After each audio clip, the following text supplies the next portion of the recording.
Listos. Vamos en 3, 2, 1.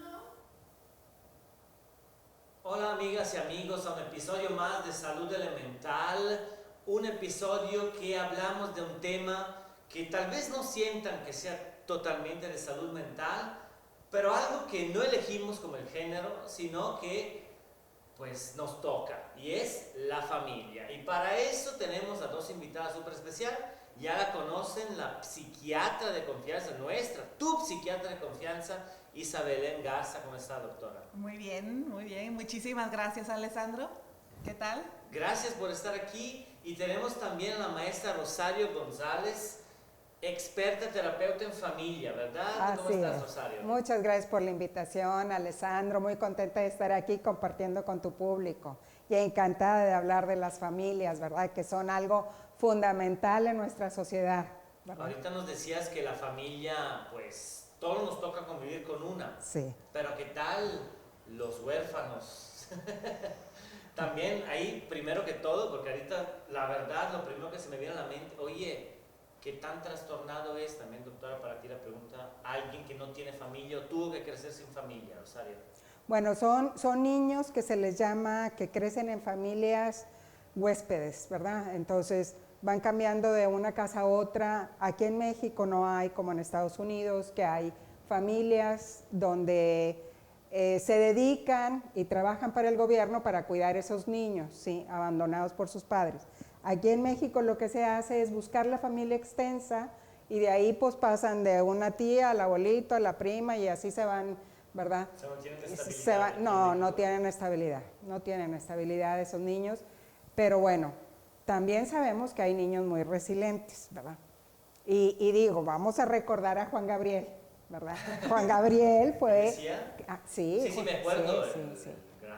Sí, cantante y que compositor mexicano. Pero ¿qué decía Juan Gabriel? Pues Juan Gabriel fue un niño, sí, que murió su padre, su madre va y lo pone en un internado, del cual se escapa, y posteriormente él va, la mamá va y lo pone en un internado en donde era para niños que tenían problemas legales. Entonces ahí crece Juan Gabriel.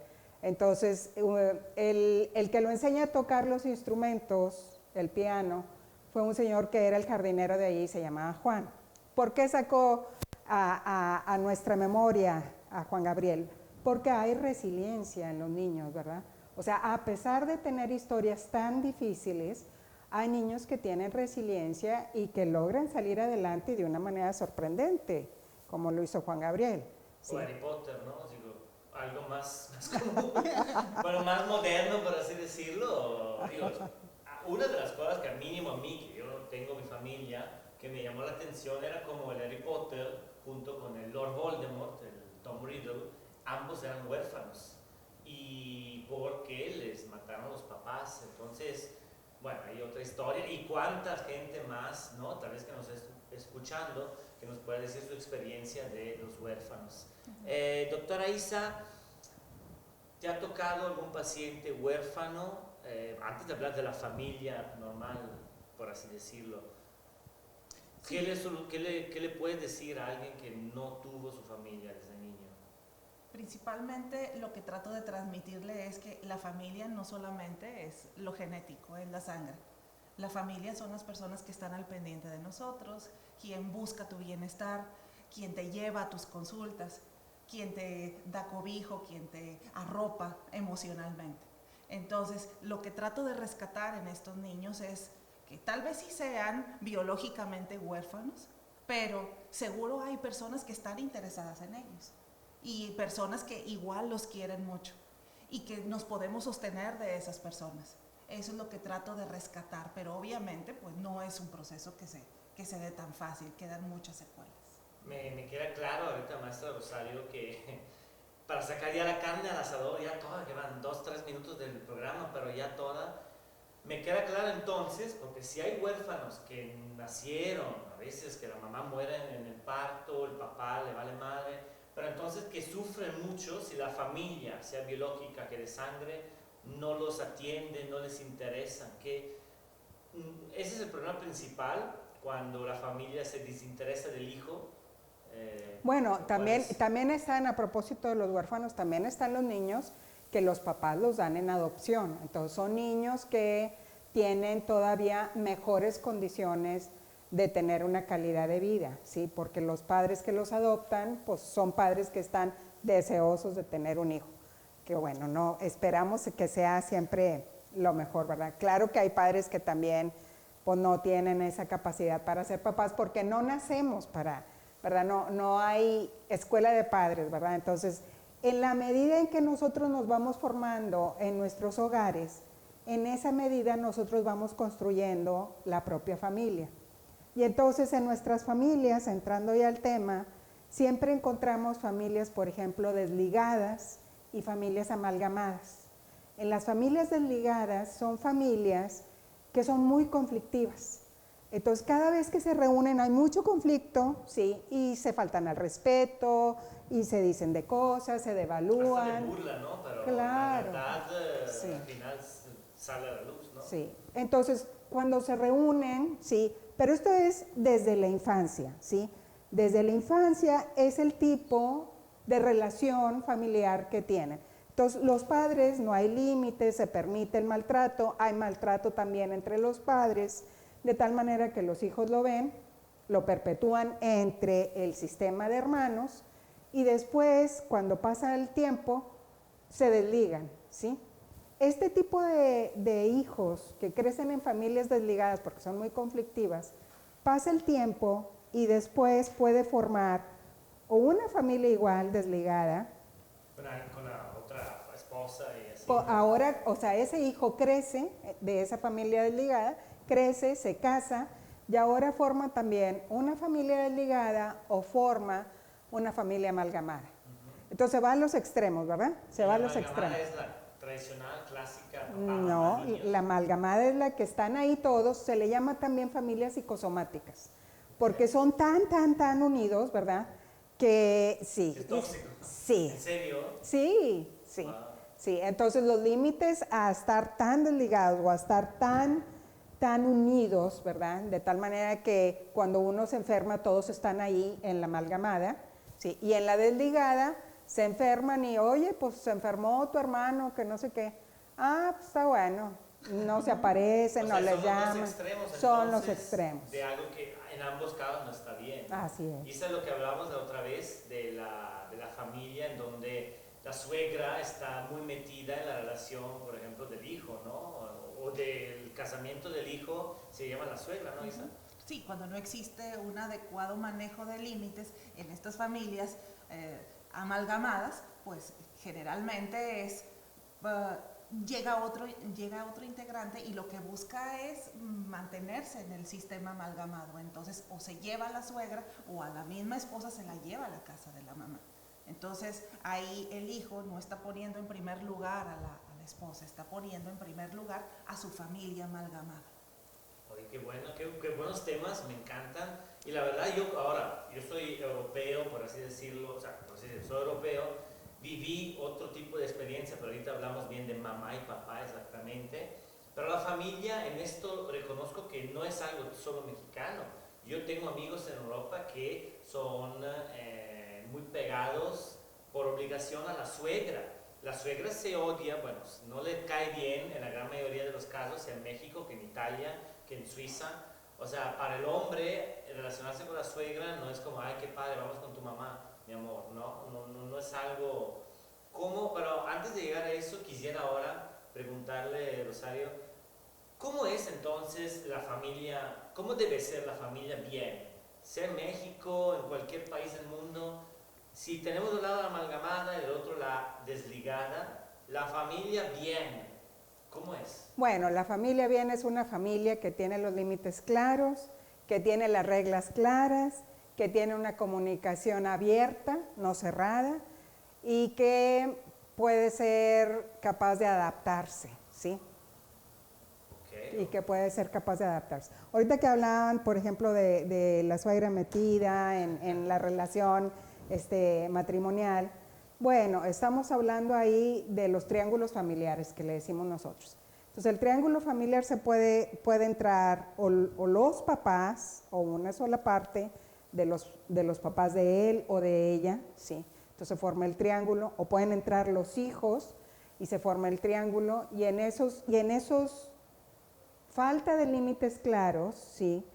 Entra, sí, la pareja en conflicto, la pareja de padres en conflicto, y puede ser que los hijos los hagan divorciarse. Por ejemplo, pasa mucho, ¿sí? Ajá, pasa mucho en familias donde digamos que viaja mucho el papá, digamos en nuestra cultura mexicana, puede ser que en otra cultura viaje más la mamá que el papá, y entonces cuando ya llega cuando ya llega a casa a instalarse y todo eso, ya los mismos hijos no le permiten a la persona que está llegando, al papá o a la mamá, que se adapte otra vez al sistema, y entonces empiezan los conflictos de los hijos con el padre o con la madre que estaba ausente, y los hacen separarse, ¿sí? Entonces, bueno, se les llaman los triángulos familiares. Y volvemos otra vez que son familias en donde el vínculo se hizo tan distante, ¿sí? que se fue haciendo una familia desligada del papá, ¿sí? O de la mamá que estuvo ausente. En Estados Unidos, por ejemplo, pasa mucho con las personas que se van al ejército, ¿verdad? Ah, claro, sí. Sí. Y luego... No, qué bueno.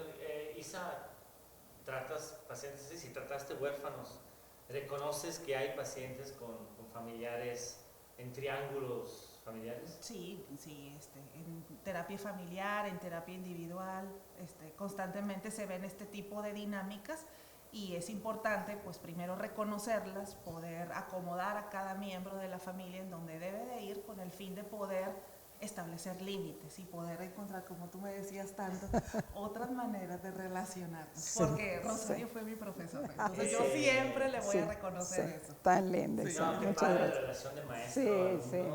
Sí. Bueno, Isa, por la Sí. que... Yo también admiro mucho a Isa, Qué bueno. a la doctora Isabelén, sí, claro, No hay claro. mejor orgullo para Sí. maestro, yo soy maestro también, Sí, que un sí, alumno que sí. sobresalga, ¿verdad? Sí, claro.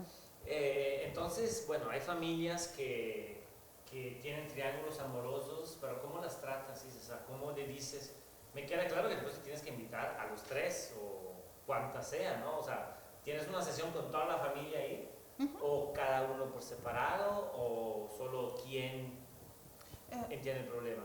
Bueno, si solicitan terapia familiar, viene toda la familia. En algunas poquitas ocasiones se puede citar a uno o a otro, pero generalmente pues son todos. Y la comunicación pues es muy circular. Pero si uno no quiere, perdóname.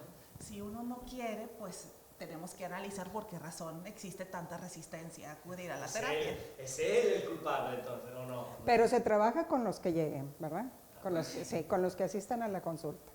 Y Sí. nunca, o sea, ahorita es pregunta muy espontánea, no es el caso que llegue, no sé, el hijo, pero no tiene ninguna culpa el hijo, y es el padre el culpable de todo el pedo, por así decirlo, Sí. y llega, y no quiere llegar el padre, entonces ¿qué se hace ahí?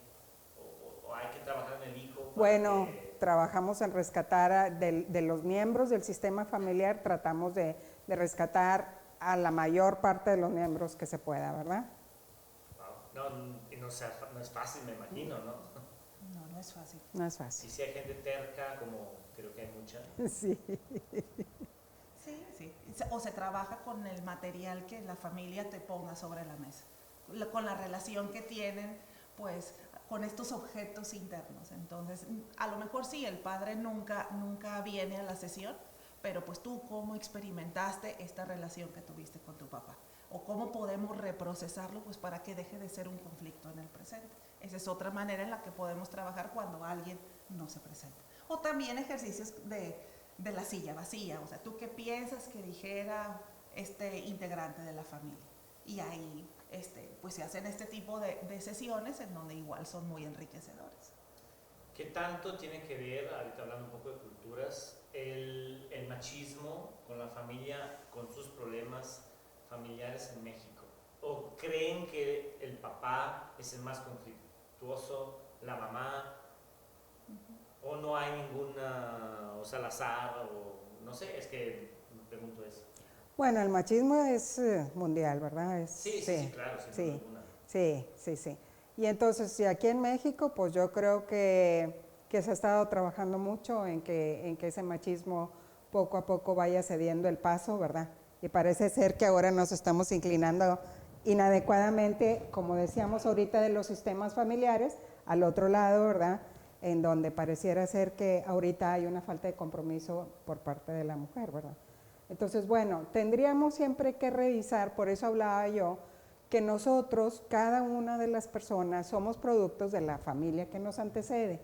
Y entonces decía un autor, Bowen, que en la tercera generación de familias disfuncionales, donde hay una comunicación, por ejemplo, con dos mensajes, por ejemplo, llega el hijo adolescente y le dice, oye, papá, ¿me vas a dejar ir? Y el papá bien fastidiado le dice, pues haz lo que quieras. Bueno, pues el muchacho se va, ¿verdad? Entonces llega el muchacho y pues la regañiza, ¿verdad? Y pero ¿cómo? Y todo, pues es que tú me dijiste que yo hiciera lo que quisiera. Entonces, esa doble comunicación que se le llama doble vínculo es, haz lo que quieras, pero no lo hagas.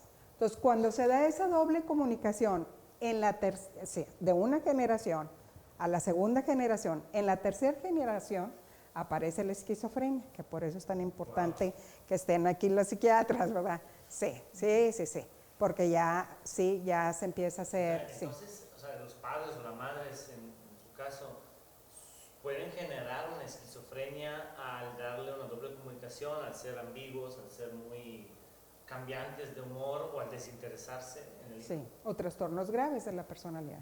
¿Ven? Lo importante. Pues luego dicen, ay, la familia, pero ¿qué tiene que ver? No manches, la familia. Yo creo que la gran mayoría, mi depresión, yo creo que fue causa también del desinterés de mi padre a causa del problema físico que yo tenía, o sea, era visco, yo me veía en el espejo, me veía así, y mi papá, no estás bien, ¿no? Y a veces mi mismo padre me buleaba a él, me decía, oye, ¿por qué tienes los ojos así? O sea, literalmente me decía, aderézalos, oye, soy fruto de ti, ¿no? O sea, tú en vez de ayudarme me haces esto, y ahí va, ¿no? ¿Qué tanto tiene que ver la familia Y con el bullying?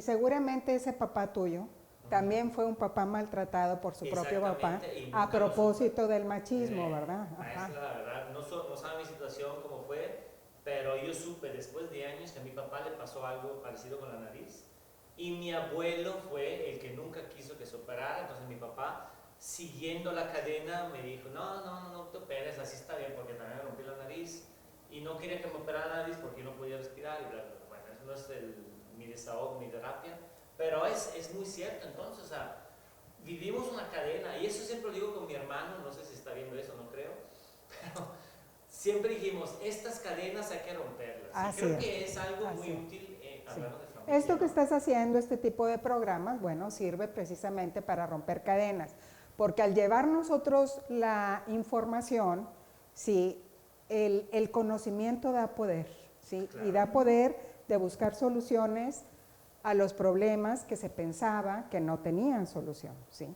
Y tal vez a los papás no los podamos ya, sí, hacer un gran cambio, que cuando van a terapia se hace un pequeño cambio y de ahí van surgiendo nuevos cambios en toda la familia. Pero si ellos no quieren ir, como ahorita decía la doctora Isabel, bueno, pues los hijos, sí. Yo he tenido hijos que llevan a los papás a psicoterapia familiar. Qué bueno, debería llevar el mío también, pero no hablo español, pero lo llevaré allá. Okay. Isa, ahora hablando sin quemar a nadie, ¿qué problemas has visto? Porque ahorita hablamos de uno, por ejemplo, pues el hijo con doble comunicación por parte del padre que resulta en esquizofrenia. ¿Qué tanto has visto con tus pacientes en general de problemas? ¿Puedes elencar algunos? Sí, yo como psiquiatra infantil constantemente veo este término del paciente identificado, del chivo expiatorio, en donde a este niño que me llevan a atenderlo se le deposita todo el malestar colectivo. Entonces es un niño que no se tiene determinada condición de salud mental, sea TDAH, algún trastorno de conducta, enuresis, depresión, ansiedad, lo que sea. Pero pareciera que todo el malestar de esa familia es secundario a ese síntoma o a eso que tiene ese niño. Y pues me lo lleva con el objetivo de que lo sane. Pero, como ya había comentado en otras ocasiones, en el momento en el que empieza este niño o esta persona a salir adelante, pareciera que se empieza a disolver la homeostasis familiar. Y entonces uno como terapeuta familiar o como terapeuta infantil empieza a ver cómo los padres sabotean el proceso de sanación de este niño. No, pues no pudimos ir, no le dimos el medicamento, se me olvidó, pero estaba sanando. O sea, ¿qué es lo que está sucediendo como para que sabotees el bienestar de tu propio hijo? Y es ahí en donde pues la terapia familiar ayuda pues a poder quitarle esta etiqueta del paciente identificado a este niño y ahora sí pueda salir adelante. Lo que pasa es que en muchas ocasiones pues se tiene mucho temor de que no exista esta persona quien tiene una función crucial para mantener unida a esa familia. Ahora, viene un tema, la verdad, que quiero tratar, porque me gusta que esté en el podcast, que es el final del maltrato de un padre a un hijo, que es el abuso. Hace poco, una de mis seguidoras me confesó que no sabía qué hacer porque el padre tenía sospecha que el padre de su hijo abusaba del hijo y porque lo veía raro y encontraba maltratos físicos. Yo digo, pues la verdad yo no soy psiquiatra, no sé qué decirte, aparte de ir a denunciarlo y llevar al niño con una psiquiatra y hablar del tema. ¿Cómo se soluciona esto? ¿Se llama solución aparte de agarrar al padre y mandarlo a la cárcel? Tal vez no es cierto, o sea, es que el problema es que hay tantas cuestiones aquí. ¿Cómo se habla a una madre que tiene que solucionar este problema? ¿Qué se le dice? ¿Qué se puede hacer? Bueno, no es fácil, pues ¿no? no es fácil porque pasa como con los divorcios, ¿verdad? O sea, cuando hay situaciones traumáticas difíciles, importantes, bueno, pues trabajamos en el menor daño posible, ¿verdad? Entonces, bueno, tratamos de que el niño trate de elaborar el tema, ¿sí? Del abuso sexual. Igual la mamá, se trabaja en familia, el niño tendría que ir a terapia individual también, o sea, tendría que pasar por todo un proceso de tratamiento terapéutico y pues el tiempo que fuera requerido por cada criatura, ¿verdad? Pero el problema ahí se me hace claro es que si se entera el papá que tiene que ir a terapia el niño por culpa de eso, o si es una sospecha que la madre tiene y no es cierto, o sea, Es que generalmente cuando los niños tienen temor a hablar, porque temen o que no les crean o que les crean culpa, ¿sí? Entonces, pues por eso no hablan. Entonces, además, como son temas tan difíciles, siempre hay disrupción familiar, ¿sí? Crea mucho conflicto, pues se rompen lazos, ¿sí? De si entra la cuestión legal, si no entra, ¿verdad? Y ahora sí que es un proceso largo, ¿verdad? sí, claro. Pero definitivamente, pues, ¿verdad? A nivel, digamos, médico y psicológico, pues se puede comprobar si el niño tuvo abuso o no. Y ahora, doctora Isa, ¿qué le haces o cómo tratas a un niño o adolescente o hasta adulto que nunca se confesó por años sobre el abuso sexual de su padre o su madre? Porque también hay madres, tal vez no sexual, pero físico, ¿no? Que maltratan. ¿Cómo tratas a un niño así? Sí, depende del momento. O sea, si es algo que acaba de suceder, pues primero sí, efectivamente se tiene que hacer una denuncia, se tiene que hacer una evaluación médica completa. Si es algo muy reciente, pues se dan determinados medicamentos para evitar una posible transmisión de alguna enfermedad. Nunca pensé eso ahorita, no, sí es cierto, no pensé eso. Se tiene que hacer eso. Hasta eso puede hacerlo. Sí, por claro. supuesto. Y bueno, tenemos que resguardar la integridad del niño. Es ahí en donde la autoridad, pues, tiene que retirar al niño de esa familia que lo está maltratando. Pero el problema en México se me hace claro que no siempre la autoridad retira al niño. Sí, es muy complicado. Por ejemplo, en instituciones, yo en algún momento trabajé, creo que sí comenté, en el hospital materno infantil, cuando llegaban niños con estas características, entraba el Ministerio Público o la autoridad del hospital y retiraba al niño de ahí. O sea, en ese momento. O sea, entonces si alguien sufre esta situación, que espero que no, pero sé que sí, vayan. vayan al hospital, se evalúa el niño, si está sufriendo abusos, pam, ya de inmediato se retira el niño de la Exactamente. familia. Se retira el niño de la familia y pues hay que empezar a elaborar un proceso de investigación. Pero es difícil, traumático, ¿no? ¿verdad? Es traumático. Por todos lados es traumático, ¿verdad? Porque ya el niño sufrió el abuso, vamos a decir, niño o niña. Y luego, si se hace la denuncia, pues es traumático porque pues, el niño tiene que ir y decir, y le hacen los exámenes médicos. Y luego, si se le retira de su casa, es otro trauma para la criatura. Entonces, sí es Y traumático. esa es familia desligada de inmediato, ¿no? O sea, se vuelve una familia Sí. ni conflictiva, yo creo ya rota. Pero qué bueno que se sepa esto, porque no, yo creo que muchas mamás tal vez no sabían. Bueno, abuso ya lo tratamos, tampoco se trata de ser tan... Pero sí hay estos casos, ¿no? Más de lo que pensamos. No, sí, no, por eso te digo, vienen a hablar conmigo sobre esto, deberían hablarlo con ustedes. Cambiamos otra vez de tema.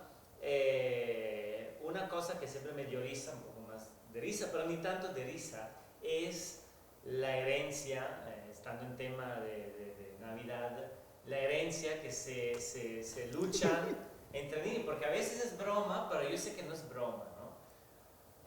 Me imagino que muchas veces miembros de la familia lleguen a pelear por la herencia del abuelito, de la abuelita, de la mamá, del papá. ¿Ha llegado gente a terapia por esto? ¿O cómo solucionarían un tema, aparte de lo legal? Porque yo me imagino, si me llevo bien con mi hermano y la abuelita le deja el terreno a él, hermano, te quiero mucho, pero qué chingados, ¿no? O sea, ¿cómo se trata esto? ¿O qué hace, maestro Rosario? Bueno, pues sí son dramas familiares. Y otra vez volvemos a hablar de los límites, ¿verdad? Cuando las familias, sí, digamos los papás, quieren más a un hijo o hija que a otro, ellos mismos provocan un conflicto entre los hermanos. Y ellos hacen que los hijos crezcan conflictuados. ¿Sí? Entonces no va a haber una buena relación entre los hermanos porque los mismos papás los están poniendo en rivalidad. Sí. Pero es normal, ¿no? ¿Querer más un hijo que el otro? No. Puede ser, Alexandre, que nos identifiquemos más con un hijo que con otro, ¿sí? Sí puede ser, que porque nuestras características o nuestra personalidad se identifique más con uno de ellos. Pero eso no quiere decir que no veamos los talentos y el amor del otro hijo que nosotros le tenemos. O sea, cuando hacemos esas distinciones tan graves, es cuando los hijos crecen pues con muchos conflictos. ¿Con resentimiento? Sí. Sí, pues aquí estoy, ¿no? O sea, porque ahorita hablé de mi papá, pero la verdadera causante es mi mamá. Y cuando yo, o sea, me imagino la escena que yo me estoy ahogando, mi hermano se está ahogando, tiene que salvar uno, mamá. Mi mamá salva a mi hermano, seguro 100%, aunque yo me parezca físicamente más a ella. Y yo creo que ella tiene que ser la primera en ir a terapia, pero me imagino que muchas madres inconscientemente quieren más uno que el otro, ¿no? O sea, yo entiendo que es el deber ser de Kant, ¿no? Tienes que amar a tus hijos iguales. Pero siempre se dice, porque mi abuela me decía eso, que el primer génito es el más querido, ¿no? Es el que a todos se le permite, y el más chico es el que más lo traen ahí en corriente. No sé, eso es funcional, desfuncional, no sé. Bueno, habla de los papás, habla de los trastornos de los papás. Entre más enfermo, entre más regresivo es el trastorno de los papás, sí, hacen más distinción entre los hijos, ¿sí? Cuando los papás están sanos, las reglas están más claras, sí, los mapas familiares están más claros. Quiero decir con los mapas familiares los roles que le toca a cada quien, lo que cada quien va a hacer. Fíjate, hay un ejercicio en donde se les pide, cuando van las familias, se les pide a las familias, cuando dicen, es que me está desobedeciendo, y les preguntamos, ¿y saben cuáles son las reglas que hay en su familia? Y la verdad no. Entonces son malos entendidos porque los papás creen que la regla debe de ser así, y entonces habrá algún hijo, hija, con el que esa mamá o papá tenga más comunicación y tenga más clara la regla. ¿sí? No es porque, sí, es que tu hermano o tu hermana sí, pues sí, porque a él se la dijiste o a ella, ¿no? Pero pues a los demás no. Entonces, cuando crecen así, entonces pasa después que, por ejemplo, ahí viene Navidad, todos los regalos, ¿verdad? ¿A quién le regalaron más? Pues al consentido, ¿sí? Y luego seguimos creciendo en la adolescencia, ¿a quién le favorecieron más? Digamos, estudios más caros o carros, o, ¿sí? Entonces, pues al consentido o a la consentida, ¿verdad? Y entonces se va creciendo con una situación de minusvalía, de autoestima baja, que eso dispara depresión más adelante en la vida del joven adolescente o del adulto. Por el sentimiento, ¿no? Porque Claro. ahorita, la verdad, me imaginé a mi hermano, o sea, entonces parece terapia para mí, pero es cierto, o sea, yo fui consentido en cuanto a eso, pero mi hermano creció con el resentimiento, ni siquiera hacia mí, pero hacia mi papá, porque me dijo, oye, a él le pagaste la universidad, a mí no, pero entonces el problema es culpa de los papás. Entonces. Es de los papás, es de los papás. Entonces, si hay un papá o una mamá que escucha esto, ¿qué le podemos decir? Que se tenga que se atienda, o sea, que no lo normalice, ¿verdad? No es algo propio porque daña a la salud mental de los hijos, de esos hijos que no nacen enfermos, ¿verdad? No, Entonces, bueno, sí. Tema, Entonces luego crecen, Alexander, y luego vienen las herencias, ¿verdad? Claro. Oye, qué bueno, claro, de claro. Y ahí llegamos, claro. O sea, todo eso un resultado. Claro, Isa, claro. ¿cómo ves tú esto que ha llegado a muchos hermanos, ¿no? Te tocan hermanos resentidos o más bien hijos resentidos por los padres, me imagino que Por supuesto. los mayores, ¿no? Tanto uno como otro, tanto el que fue demasiado consentido o este hijo perfecto, el que siempre se felicitaba, queda con algunas secuelas, queda con esta etiqueta de pues, no bajar de este pedestal en donde lo tienen depositado. Y el otro hijo, el que no recibió todas estas atenciones, pues siempre va cargando con este sentimiento de no sentirse merecedor, de sentir que tiene que sobreesforzarse para que le quede un poquito del afecto de mamá. Y eso solamente se replica en los distintos entornos. Tanto este hijo perfecto replica este entorno en donde tiene que seguir siendo el perfecto, tiene que mantener determinado estatus, no se permite fallar. Y el otro hijo, el que se siente chiquito, el que se siente no merecedor, también repercute en su entorno, nunca es suficiente y nunca va a dar lo suficiente, aunque sea emocionalmente o académicamente o laboralmente muy funcional, nunca va a sentir que está dando todo de sí. Y eso me acuerdo del episodio de ansiedad, ¿no? Que le puede generar ansiedad, estrés, depresión tal vez, que el papá y la mamá. Entonces es el papá o la mamá el culpable. Pero ahora un tema más, porque me queda claro que aquí hay temas para hacer 5 episodios. Las mamás solteras más comunes, los papás solteros, los que hayan, ahí falta una de las dos figuras. ¿Qué le podemos decir a las mamás solteras o papás solteros para que no sea tan disfuncional su familia, con su hijo o hija? Porque yo conozco varias, es un número impresionante de amigas que tengo, mamás solteras, papás solteros que van de fiesta, el hijo ahí regado con la abuela, y ahorita quiero hablar también de los abuelos. Pero primero, las mamás solteras. Bueno, pero dinos qué, o sea, no, o sea, dinos qué observas, o sea, observas que se van, por ejemplo, de antro y que siguen viviendo su vida de solteros. Vida que el hijo no existe, o bueno, es como que olvidado ahí, o sí, abuela, tú, y no se me hace justo ni para la abuela ni para el hijo, pero olvidando que vayan de antro, pero ahí falta alguien, falta una figura, falta una pareja. Tal vez encuentra una pareja esa noche la mamá soltera. ¿Eso es funcional en la familia? ¿La promiscuidad? Bueno. No es fácil, la respuesta. Bueno, lo que pasa es que tendríamos que hablar otra vez de las personas. O sea, fíjate cómo lo que traen cada papá, cada mamá, sí, es que el embarazo no nos hace madres o padres, no. Nos hace ese lazo, ese vínculo que nosotros hacemos desde el embarazo con ese bebé o con esa beba. Sí, entonces ese lazo es el que nos hace a nosotros tener el vínculo y entonces, aunque sea mamá soltera o papá soltero, pues sí llevas una vida a lo mejor de soltero, pero de tal manera que puedes equilibrar el ser papá, el ser mamá, ¿sí? Y también tener tu vida de soltero, digamos, equilibrar. Que es válido. Que es ¿no? válido. Cuando otra vez volvemos a los extremos de querer vivir la vida de soltera o soltero y negar la existencia de ese hijo, pues otra vez nos habla de los papás. Sí, claro. Te olvidas unas 8 horas, amaneces en otra casa de alguien más, tal vez te embarazan otra vez. Conozco, pero ahí están, las que hacen TikTok, perdón, bromeo. Y entonces, No. bueno, tendríamos otra vez que hablar de las personas, de la capacidad que tienen de establecer lazos profundos de amor, ¿sí?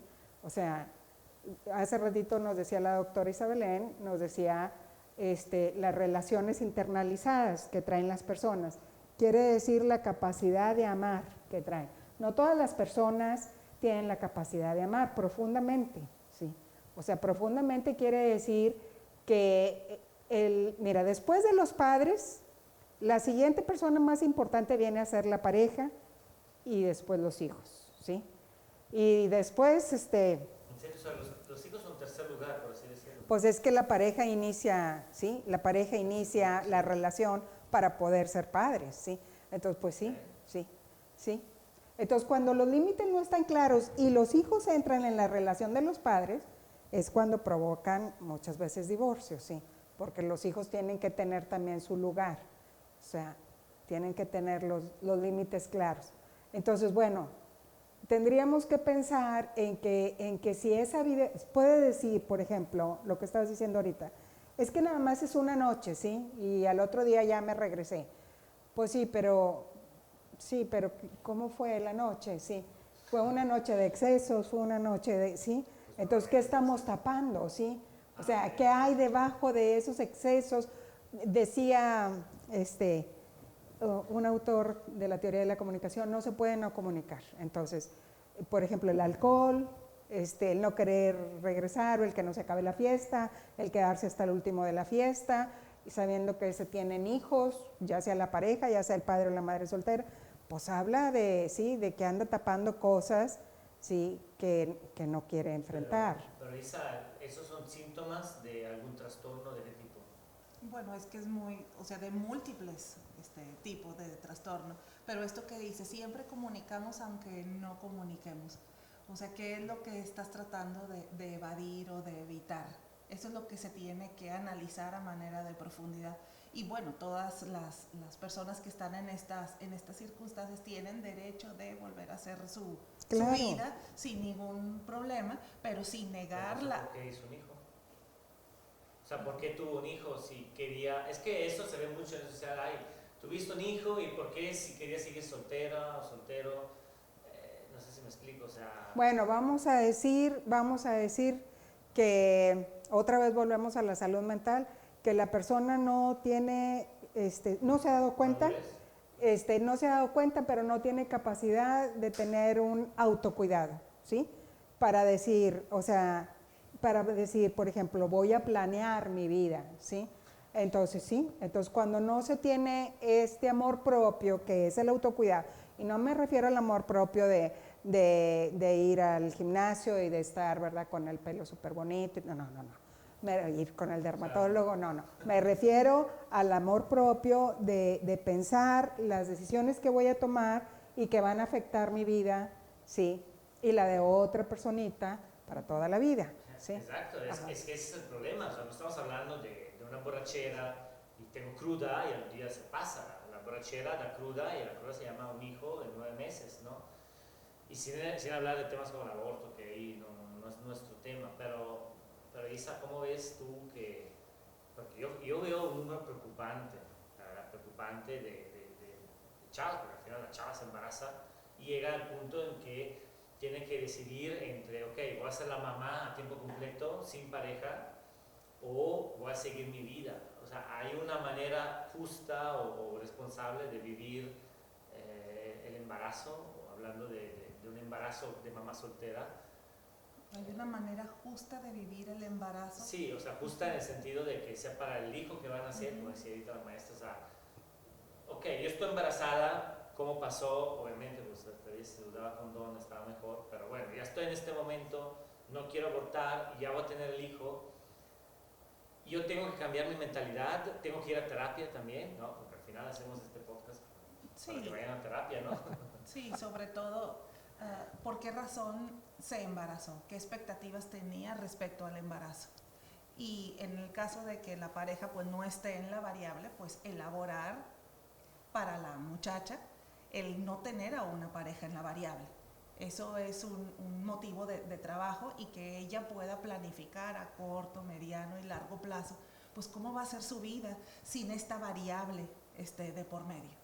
Entonces ahí es el primer paso, cómo esta persona tiene que elaborar cómo va a ser su vida y encontrar un equilibrio, y ahí se necesita pues una red de apoyo.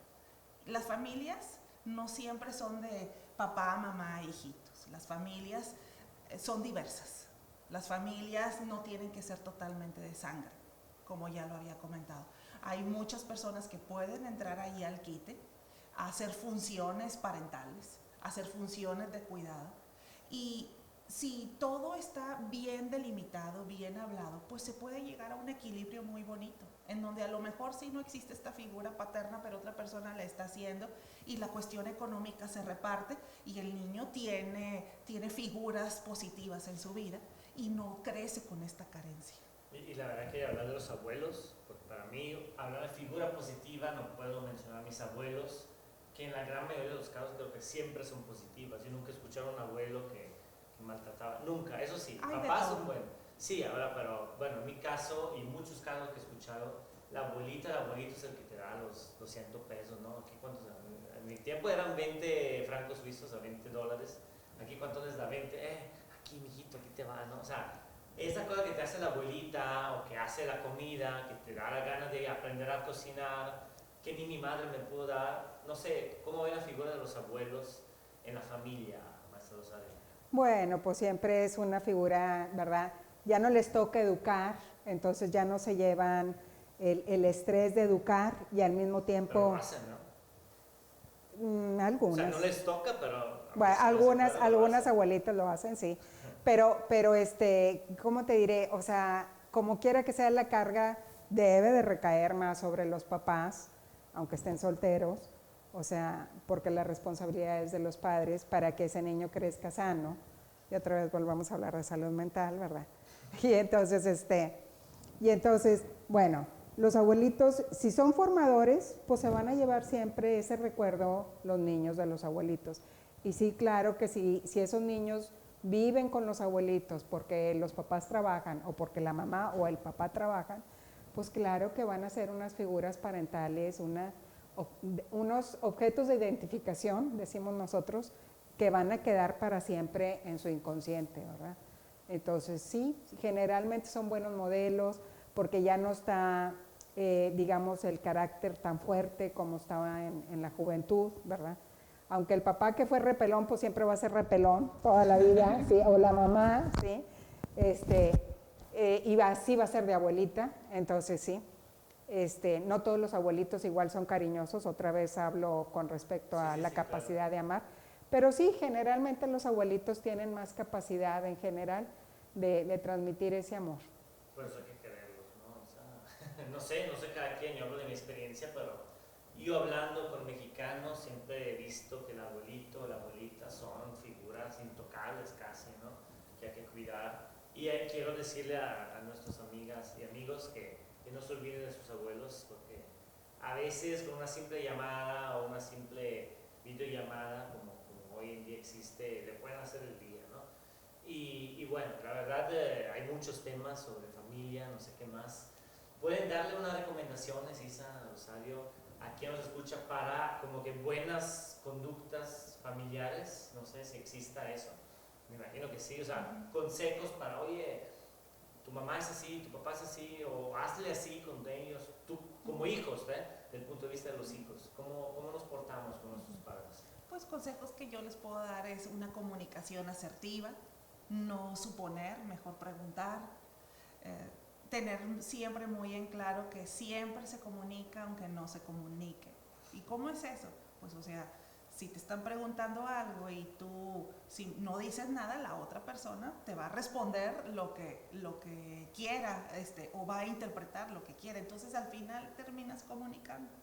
Reglas claras, roles muy establecidos, y eso va a ocasionar que los conflictos no escalen.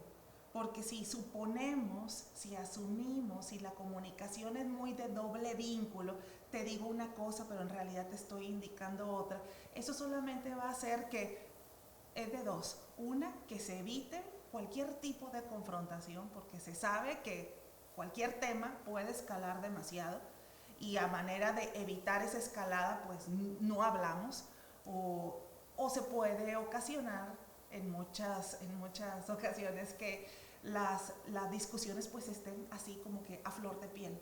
Entonces, la comunicación asertiva, el no suponer y los límites y la flexibilidad del cambio es una de las recomendaciones que yo le doy a todas mis familias. Maestro Sabio. Y entonces, bueno, pues sí, claro, igual. Y si le agregamos a la comunicación, seguimos. A que no eduquen con culpa, ¿sí? Sí, que no eduquen con culpa, que puedan ellos hablar lo que sienten y piensan, ¿sí? A la pregunta de cómo te sientes en tu familia, ¿sí?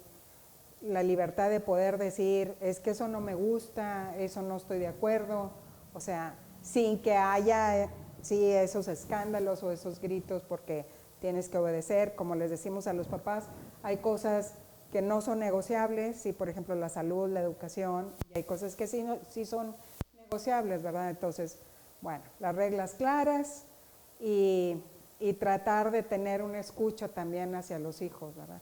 No nada más en lo que dicen, sino también en su conducta.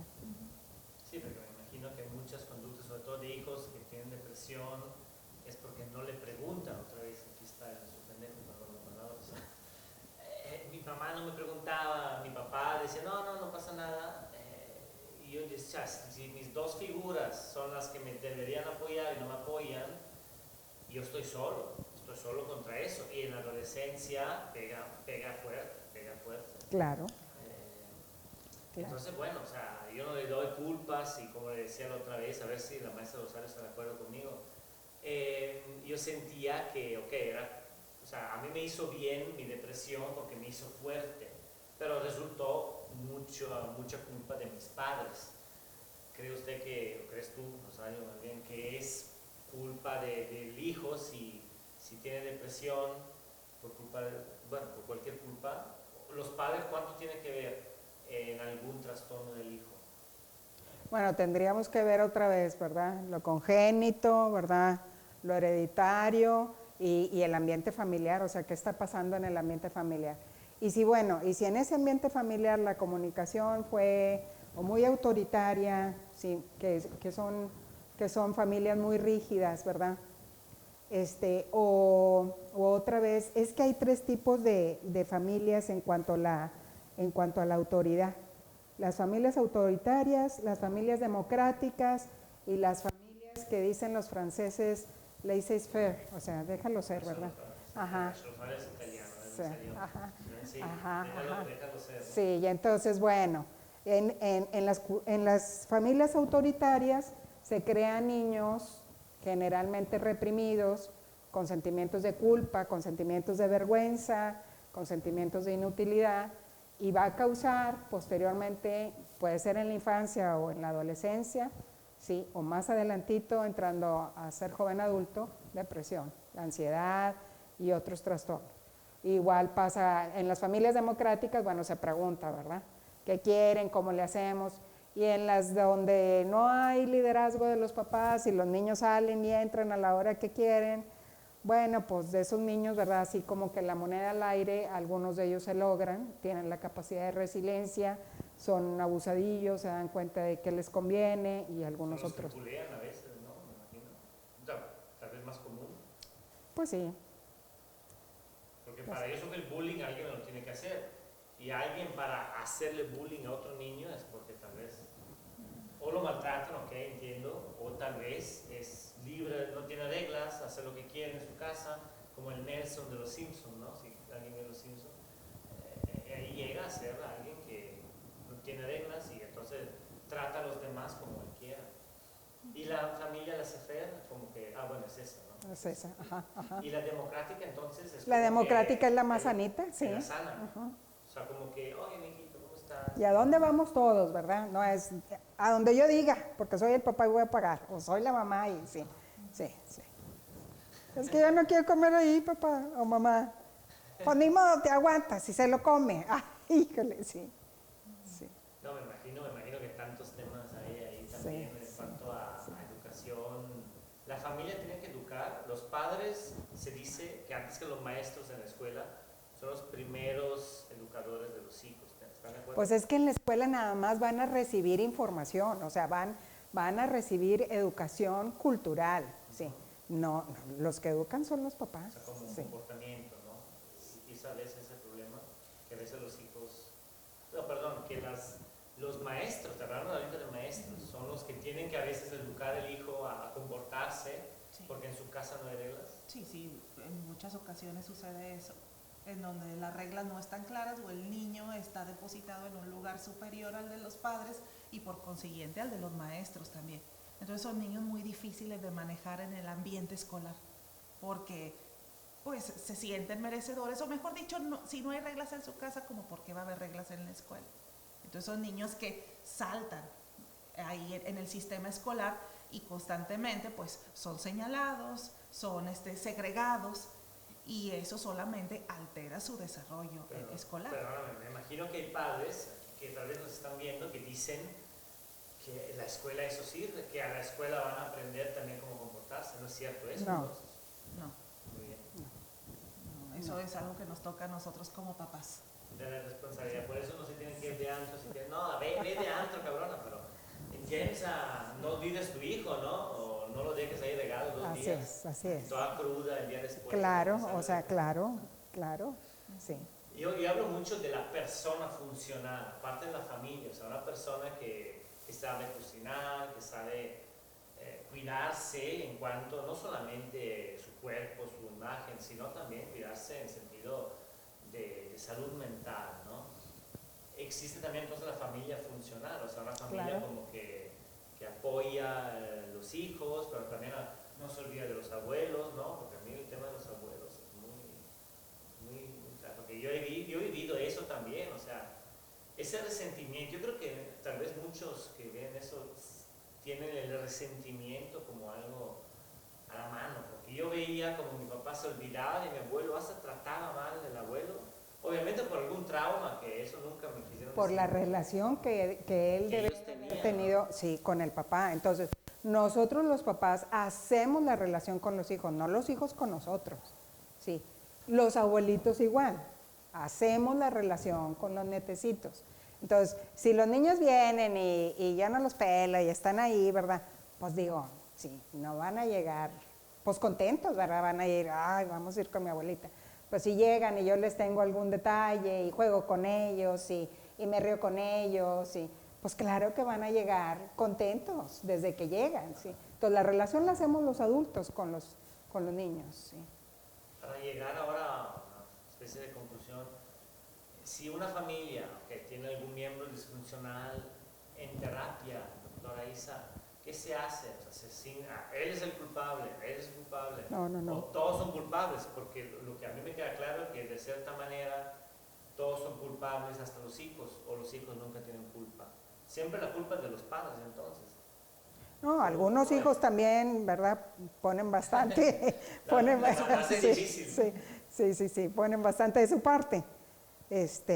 Pero pues no es de culpas, ¿verdad? Es disfuncional nada más. Entonces, ¿qué se hace, Isa? ¿Qué se hace con alguien? Con una familia así que... Lo primero que se tiene que hacer es justamente eso, que se le quite esta etiqueta al paciente identificado y empezar a conocer cómo es que la familia se está desarrollando, cómo es que se relacionan, cómo se comunican. Ya que hayamos conocido eso, hacemos un diagnóstico de cómo determinadas interacciones fomentan, ¿cierto? O son gatillos de algunas circunstancias. Ya que tenemos esto consciente, pues ya con la conciencia, con el conocimiento, ya podemos propositivamente empezar un cambio. Pero alguien tiene que liderar el cambio, ¿no? O sea, alguien tiene que llevar, a ver mamá, tú estás mal, papá, tú eres abusivo, vénganse todos, vamos con la doctora a esa terapia o con quien sea, con una terapeuta familiar. Así se tiene que hacer, pero ¿y si nadie lo hace? Pues Siempre hay alguien siempre que hay tiene alguien. algo. A veces los Sí. abuelos, a veces los hermanos de sus papás. O sea, siempre hay alguien que les dice, ¿verdad? Que es conveniente que vayan. Entonces sí siempre son los padres, entonces. No siempre. Sí digo, o sea, no generalizar, pero no sé si pueden apostar que llega un paciente de terapia familiar conflictivo, el problema va a ser el padre o la madre. No siempre, pero en muchas Pero, ok, ocasiones sí, igual bueno, menos. a mí me gusta al no menos- generalizar, pero, o sea, las probabilidades, ¿no? O sea, ahí, o sea, si los padres están bien, entonces podemos estar un poco más seguros que los hijos, que los abuelos, que la familia está un poco mejor. ¿Podemos concluir esto? Por eso la gran importancia de sanar emocionalmente antes de tener una descendencia. Ah, qué buena esa. O sea, antes de tener hijos, que esté bien yo con mi padre, con mi madre. No, eso no lo había pensado. ¿Sí? ¿Cómo yo quiero tener hijos si mi madre No, y no pensar en cambiarlos a ellos, sino desde uno, ¿verdad? Desde uno entender qué pasó con ellos, ¿verdad? Sí, pero es cierto, o sea, es cierto que la comunicación es fundamental, aunque cuando uno se comunica, ¿no? Pero qué mejor que hablar las cosas, hablando uno se entiende, ¿no? Qué mejor que hablar las cosas cuando la familia no está bien y la verdad si no puedes hablar con tu familia es triste, ¿no? Es triste, cosa que a mí la verdad me pasa. No, yo nunca pude decirle a algún familiar, ni mi papá, ni mi mamá, ni mis abuelos, oye, me pasó esto, ayúdame. Yo siempre fui uno que solo solucionaba las cosas, pero creo que si alguien tiene la familia como apoyo es mucho mejor, ¿no? Claro, por Y la supuesto. familia tiene que ser un apoyo, ¿no? Sí, Claro. es una red de apoyo, claro. O sea, antes de ser la que te afecta o que te da problemas, debería apoyarte. Entonces, tenemos que preguntarnos, si tu familia donde vives, sí, te genera malestar, temor a hablar las cosas, temor a comunicarte, miedo, dolores en el estómago, ¿verdad? Sí, sí, sentimientos de mareos o de dolores de cabeza. Entonces tendríamos que pensar en buscar soluciones, ¿verdad? En buscar ayuda. Sí.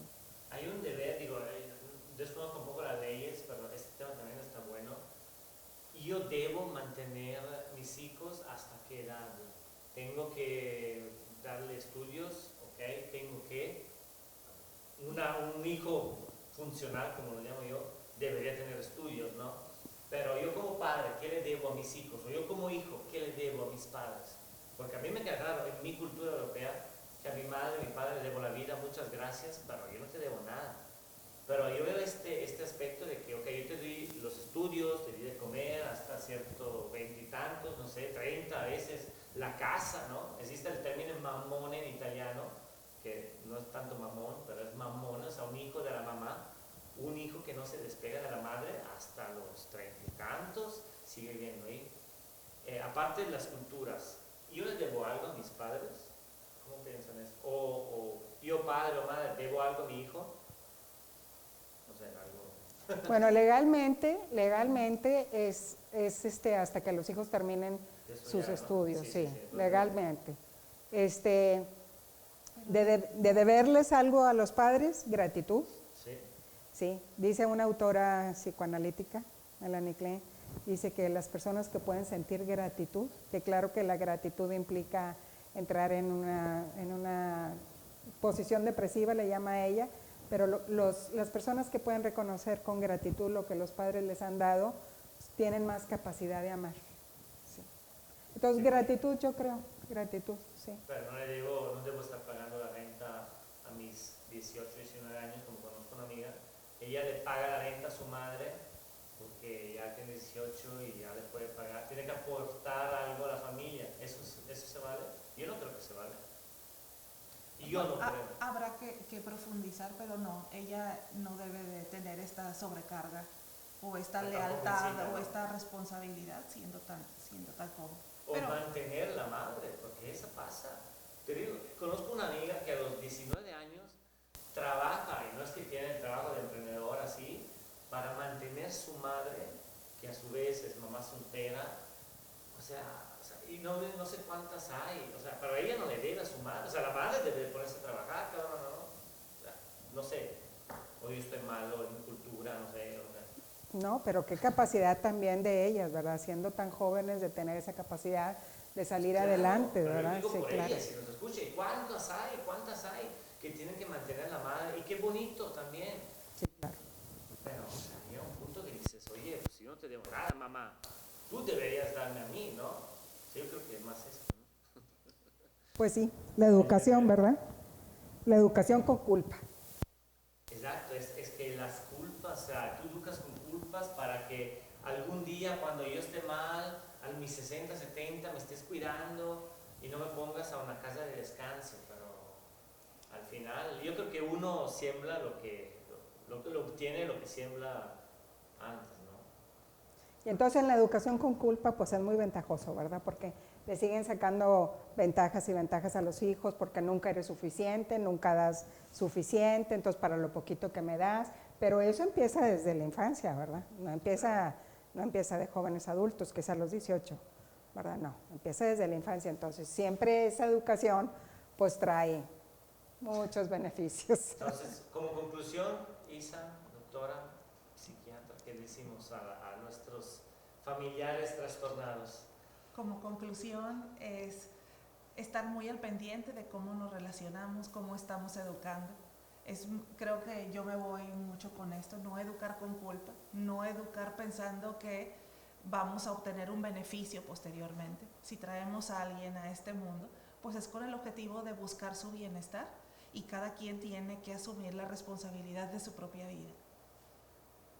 Muy bien, maestra Rosario, ¿qué decimos a nuestros familiares? Pues, ¿qué les puedo decir? Que no venimos, a propósito de las Navidades, así cierro rápido, o sea, no hay familia perfecta, nadie viene de familias perfectas, hay familias más funcionales, porque cada generación se permite crecer y escucharse y ayudarse y apoyarse y entenderse y sacar lo mejor de cada uno de los hijos. Y entonces cierro con solo el amor construye. Ay, Sí. Rosario, qué Se siente el bonito. corazón, un fueguito en mi Gracias. corazón. Sí. No, muchas Gracias. gracias, maestra Rosario, muchas gracias, Isa. Yo para terminar, la verdad, las culturas son diferentes, Italia, México, Suiza, Alemania, Japón, pero la familia es única. Nadie escoge la familia, nos toca alguna, pero el amor hacia la familia creo que es algo que se debe naturalmente, ¿no? Entonces, me gustó mucho lo que dijo Isa, que no es tanto biológicamente la familia, sino es que quién te cuida, quién está ahí para ti, y la familia tiene que ser un apoyo. Si la familia no es un apoyo, busquen ayuda de terapia familiar, porque yo creo que es fundamental. La familia, si te afecta la familia, si te pide, si te exige, si te demanda, ¿cómo puede tú luego ser una mamá, un papá funcional, bueno, educativo, sin culpa a los hijos? Es una cadena, y las cadenas, como decía yo, mi hermano Maximiliano, se tienen que romper. Si nadie antes la rompió, ustedes rómpenlas, vayan a terapia familiar, solucionan el problema. Gracias, maestra Rosario, gracias, doctora Isa, tu psiquiatra de confianza.